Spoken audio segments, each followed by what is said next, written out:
नमस्कार, welcome to H P Amit education. Education field की हर बड़ी अपडेट आपको इस चैनल पर हम प्रोवाइड करवाते हैं।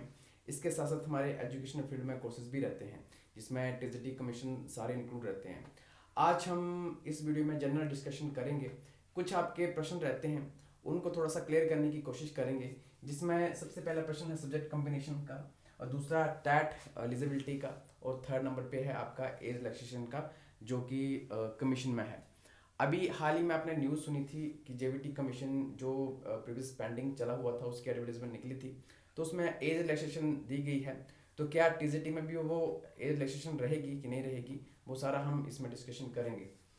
सबसे पहले सब्जेक्ट कम्बिनेशन 2020 में जब कमीशन हुआ था तो सबसे ज़्यादा जो मुश्किल आई टीजीटी में वो टीजीटी मेडिकल और नॉन मेडिकल में। आर्ट्स में सब्जेक्ट कम्बिनेशन ऑलमोस्ट का इतना इशू नहीं आया था, बट जो नॉन मेडिकल के कैंडिडेट हैं उनमें काफ़ी इशू इसमें हुआ था। जो हिमाचल में टीजीटी होते हैं, टीजीटी तीन तरीके के रहते हैं। नॉन मेडिकल का अलग कमीशन होता है, non medical, medical and arts. ठीक है, आर्ट्स एंड कॉमर्स जो है वो एक ही होते हैं। ठीक है, कि आर्ट्स कॉमर्स का सेम, मेडिकल नॉन मेडिकल का अलग। तो तीन जो है वो कमीशन हिमाचल में होते हैं। जब 2020 में कमीशन हुआ था तो रूसा के अंतर्गत वो से जो सब्जेक्ट कॉम्बिनेशन वो अलग अलग थे। ठीक है, रूसा के अंतर्गत काफ़ी रिलैक्सेशन स्टूडेंट्स को दी गई थी कि वो अपने अकॉर्डिंग जो सब्जेक्ट कॉम्बिनेशन है वो बना सकते हैं। तो बहुत से स्टूडेंट्स जिनका नॉन मेडिकल था, नॉन मेडिकल की कंडीशंस पहले होती थी कि आपका पीसीएम होना चाहिए, फिजिक्स केमिस्ट्री मैथ, बट बहुत से स्टूडेंट्स ने तो ये सब्जेक्ट कॉम्बिनेशन रखा नहीं था। कि जब कमीशन हो गया उसके बाद डॉक्यूमेंटेशन हुई तो ये जो इशू है वहाँ पर क्रिएट हुआ कि जो नॉन मेडिकल में स्टूडेंट्स सेलेक्ट हुए हैं तो उनका तो सब्जेक्ट कॉम्बिनेशन था ही नहीं, तो वहाँ पर ये इशू क्रिएट हो जाता है और आगे चलकर जो स्टूडेंट्स माननीय कोर्ट में जाते हैं और कोर्ट के थ्रू जो है ये रिलैक्सेशन जो है वो स्टूडेंट्स को मिलती है। तो दूसरा के अंतर्गत जो भी कम्बिनेशन बने हैं, क्योंकि कम्बिनेशन तो अथॉरिटी ही प्रोवाइड करवाती है कि ये कम्बिनेशन आपके बन सकते हैं, तो रूसा के अंतर्गत जो भी कम्बिनेशन बने हैं वो सारे ही एलिजिबल कर दिए गए हैं। बट आपको ये पता होना चाहिए कि ये जो कम्बिनेशन है ये एचपी के लिए वैलिड है। अगर आप सेंट्रल रिक्रूटमेंट के ऊपर जाएंगे, जो एनसीटी की गाइडलाइन के अकॉर्डिंग जो सेंटर की रिक्रूटमेंट होती है, तो वहाँ पर आपके प्योर कम्बिनेशन देखे जाते हैं। जैसे टीजीटी आर्ट्स की बात करें तो जो सोशल स्टडी के जो आपके सब्जेक्ट हैं उनके कम्बिनेशन होंगे, और जो नॉन मेडिकल में है तो उसमें पीसीएम की कंडीशंस होती है, और जो मेडिकल के स्टूडेंट्स हैं उसमें प्रॉपर मेडिकल के जो सब्जेक्ट आपके होने चाहिए। तो आप जब सेंटर की रिक्रूटमेंट के लिए एलिजिबल नहीं होते हैं, बट स्टेट की रिक्रूटमेंट के लिए आप एलिजिबल हो जाते हैं। तो ये आपको पता होना चाहिए कि अभी हिमाचल में जो भी सब्जेक्ट कम्बिनेशन है तो वो सारे एलिजिबल हैं। 2021 जून मंथ की जुलाई मंथ की ये अपडेट आपको मिलेगी जिसमें ये सारे जो कम्बिनेशन एलिजिबल किए गए हैं। बाकी अगर आपको लगता है कि आपका कोई और भी प्रश्न है तो आप हमें कमेंट बॉक्स में पूछ सकते हैं। इनके साथ जो नेक्स्ट क्वेश्चन है टैट एलिजिबिलिटी का है कि टैट कब एलिजिबल होता है। एक तो 2021 में ये लाइफ टाइम के लिए वैलिड कर दिए गए हैं। आपको अलग से जब वो टैट का सर्टिफिकेट लेने की जरूरत नहीं है। जैसे मान लो आपने 2018 में क्वालिफाई किया है, 2019 में क्वालिफाई किया है, तो पहले 7 साल के लिए वैलिड था। 2011 में जब ये इम्प्लीमेंट हुआ था तो 7 साल के लिए वैलिड हुआ था, बट आगे चलकर जो है इसे लाइफ टाइम के लिए वैलिड कर दिया है। तो आपको कोई भी अलग से सर्टिफिकेट लेने की जरूरत नहीं है, जो भी सर्टिफिकेट आपके पास है वो एलिजिबल है।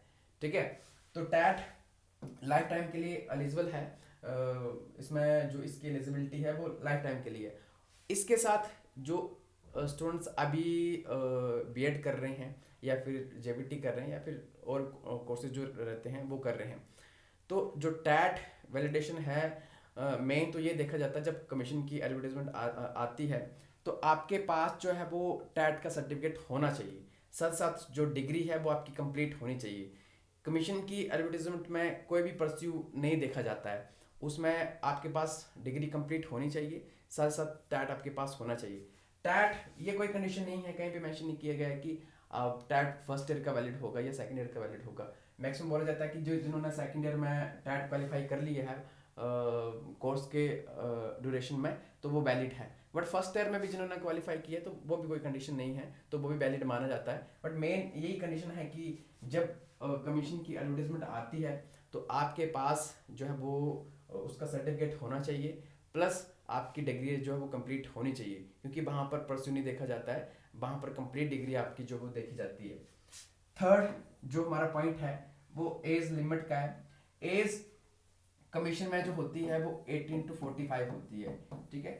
और 5% की रिलैक्सेशन उन कैंडिडेट को होती है जो कैटेगरी में आते हैं, ठीक है। कैटेगरी वालों को 5% की रिलैक्सेशन होती है, मीन्स की 50 ईयर तक एज उनकी चलती है। बाकी जो जनरल कैटेगरी के कैंडिडेट हैं 45 ईयर तक ही यहाँ पर अप्लाई कर सकते हैं। रिलैक्सेशन एज लिमिट में टीजीटी वालों को होगी कि नहीं होगी, क्योंकि जो एडवर्टीजमेंट जेबीटी की थी वो पुरानी थी, तो उसमें जो कैंडिडेट उस टाइम एलिजिबल थे उनको ही मौका दिया गया है, उनकी 2 ईयर की वैलिडेशन जो है वो इंक्रीज करी गई है। बाकी उसमें टीजीटी की एडवर्टीजमेंट नहीं निकली थी, तो मे भी हो सकता है कि जो नेक्स्ट अभी कमीशन आने वाला है, कल भी आपको हमने उसके बारे में डिटेल में बताया था कि जो आरएनपी रूल्स हैं वो चेंज होने वाले हैं। कल भी मेंशन किया गया था कि 10 दिन के अंदर जो है वो आरएनपी रूल्स अपडेट हो जाएंगे। पहले भी आरएनपी रूल्स अपडेट हुए हैं लास्ट जून 2024 में, वो आपको वेबसाइट के ऊपर मिल जाएंगे। और आगे क्या चेंज होगा एक एक बात आपको हम आगे उसमें बताएंगे। तो अभी के लिए जो एज लिमिट है वो 18 से 45 साल के बीच में ही है, जो भी कैंडिडेट टीजीटी के लिए कमीशन के लिए अप्लाई करेंगे, और जो कैटेगरी में है उनको 5% की रिलैक्सेशन होती है। इसके साथ न्यू एनसीटी की गाइडलाइन के अकॉर्डिंग जो जनरल ओपन के कैंडिडेट हैं तो उनको एक रिलैक्सेशन दी गई है कि अगर उनके 50% मार्क्स अगर बीएड में नहीं है तो पीजीटी में उनके 50% मार्क्स होंगे, तभी वो एलिजिबल माने जाएंगे। क्योंकि पहले ग्रेजुएशन में बहुत से स्टूडेंट्स के 50% मार्क्स नहीं थे तो वो डिसक्वालीफाई हो जा रहे थे, तो अभी एक उनको रिलैक्सेशन दी गई है कि 50% मार्क्स अगर पीजीटी में है या फिर टीजीटी में है तो आप तब भी जब वो इसमें एलिजिबल हो जाएंगे। इनके अलावा आपका कोई और प्रश्न है तो आप हमसे पूछ सकते हैं। और जो हमारे साथ अगर तैयारी करना चाहते हैं, जिसमें TGT arts commission, TGT medical commission, दो में ही हमारी क्लासेस चलती हैं, तो आप इस नंबर के थ्रू कॉन्टैक्ट कर सकते हैं। और भी आपका कोई प्रश्न होगा तो आप हमें कमेंट बॉक्स में जो है बता सकते हैं। धन्यवाद।